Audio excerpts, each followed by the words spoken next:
Pemirsa, mencari uang malah berujung kematian. Begitulah nasib yang dialami oleh wanita muda berinisial FH di Kota Jambi. Wanita muda ini dibunuh oleh teman kencan singkatnya yang dikenal melalui aplikasi hijau. Kasat Reskrim Polresta Jambi Kompol Indar Wahyu Dwi Septiawan saat konferensi pers di Polsek Kota Baru Kota Jambi, Minggu 16 Juli 2024 mengatakan, korban ada kebutuhan faktor ekonomi sehingga melakukan atau mencari teman kencan singkat melalui aplikasi hijau. Dijelaskannya, sesaat korban memperoleh teman kencan, korban mengundang pelaku untuk datang ke kosannya itu. Lebih lanjut, Kompol Indar menjabarkan korban pembunuhan ini tinggal di salah satu indikos di belakang SPBU Palima, Kota Jambi. Kejadian ini sendiri terjadi pada tanggal 8 Juli 2024. Adapun identitas pelaku yakni Doni Revano Putra, warga RT 05 Kelurahan Pematang Gajah, Kecamatan Jaluko, Kabupaten Muaro Jambi, Provinsi Jambi.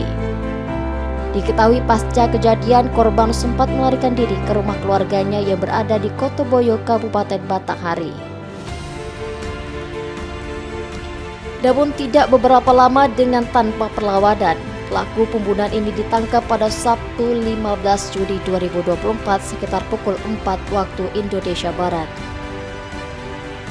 Kompol Indar menjelaskan kronologis kejadian, yang mana kencan singkat terjadi dengan perjanjian selama 1 jam dapat dilakukan dengan berhubungan layaknya suami istri.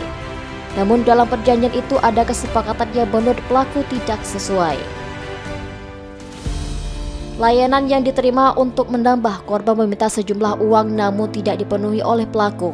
Sehingga pada saat dibuntuti di kamar mandi setelah usai melakukan hubungan, pelaku memukul korban dari belakang.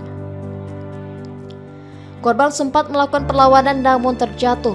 Pelaku kemudian sempat menginjak keramik yang ada di kamar mandi dan terjadilah perkelahian.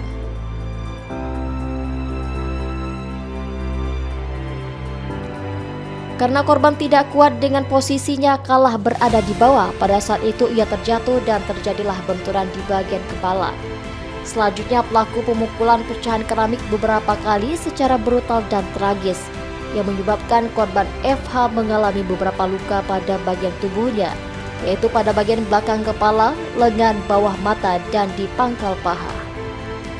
Atas perbuatannya, pelaku pembunuhan ini dikenakan pasal 338 KUHP dengan ancaman penjara paling lama 15 tahun dan saat ini telah ditahan di Polsek Kota Baru.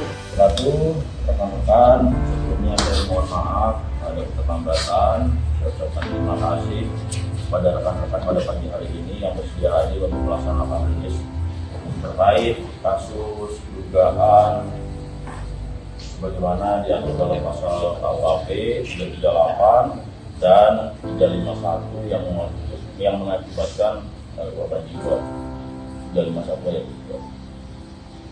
3. Adapun dasar proses penyelidikan yang kami lakukan adalah sebagaimana laporan polisi B nomor 40 tanggal 9 Juni 2024 terkait dengan kejadian 8 Juni tahun 2024 pukul sekira 21.30.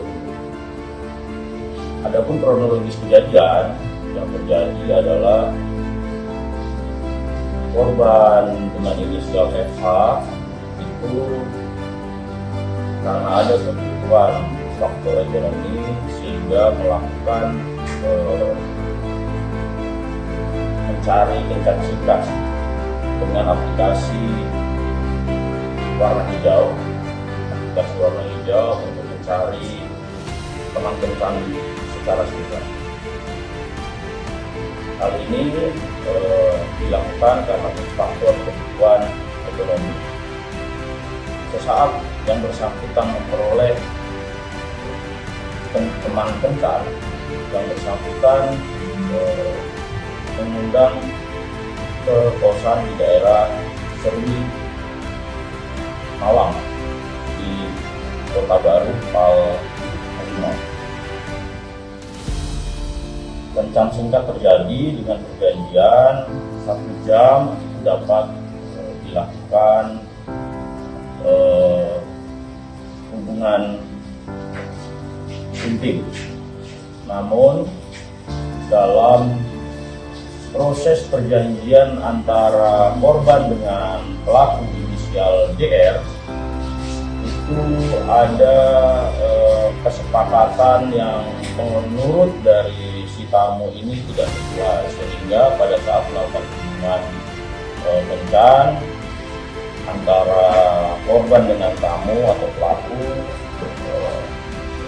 komplain karena ingin menambah pelayanan yang diterima oleh pelaku. Pelayanan yang diterima untuk menambah ini, korban meminta sejumlah uang, senilai uang, namun tidak dipenuhi oleh pelaku, sehingga pada saat dibuntuti ke kamar mandi setelah selesai melakukan kencan yang pertama, dibuntuti di kamar mandi, pelaku memeluknya dari belakang, sempat korban melakukan perlawanan, terjatuh si korban. Ternyata pelaku ini sempat menginjak keramik yang ada di kamar mandi, sempat bergumul antara pelaku dengan korban melakukan perlawanan karena korban tidak bisa, tidak kuat dan posisinya kalah di bawah pada saat itu terjatuh dan kepala terbentur. Dipukulkannya keramik tadi yang sudah pecah, tidak beberapa kali secara kita, sehingga apa yang kita tersebut sesuai dengan hasil visum yang kami dapatkan. Atas dasar kejadian tersebut kami melakukan proses penyelidikan dan saat ini sudah sidik dan sudah kita tetapkan tersangka kepada pelaku, sehingga kami lakukan penangkapan pada tanggal 15 Juni di daerah Ketumbuh Batanghari. Baik, mungkin itu yang dapat saya sampaikan. Ada pertanyaan?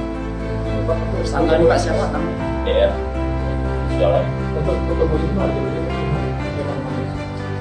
tempat keluarga tirinya. Pak, ada audio visual yang menyebar bahwa bilang di dalam audio itu darah-darah di TKP itu dibersihkan oleh teman korban. Ini seperti apa tanggapan polisi? Jadi memang pada saat terjadinya suatu tindak pidana yang bersangkutan itu pelaku sempat membersihkan diri di TKP, membersihkan juga. Dan sesaat yang tiba, kami juga ingin mengimbau kepada masyarakat, ketika ada suatu terjadinya tindak pidana, mohon saling menjaga untuk status quo atau kehampaan terhadap status. Jangan ada orang bisa masuk, jangan ada mengambil sesuatu atau membersihkan tempat kejadian perkara, sehingga hal tersebut mempersulit proses yang kami lakukan.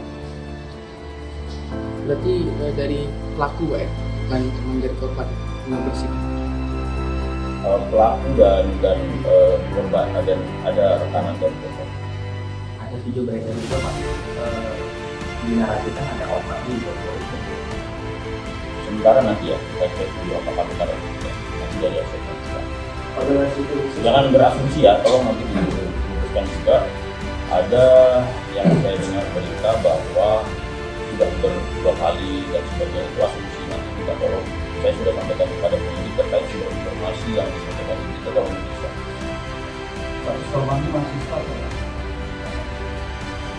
Korban sesuai KTP. Untuk luka yang dalam korban bagian apa tuh? Apa? Luka yang dalam korban bagian apa sih? Sesuai hasil visum itu luka belakang di kepala, lengan, bawah mata, muka, sama di daerah pangkal paha. Berarti ini tidak direncanakan Pak ya oleh pelaku atau? Tidak. Nanti kalau ada pertanyaan dalam silakan ke Pak Kapolsek, biar Pak Kapolsek sama Pak Kadif juga. Halim Andrian, JEK TV, melaporkan.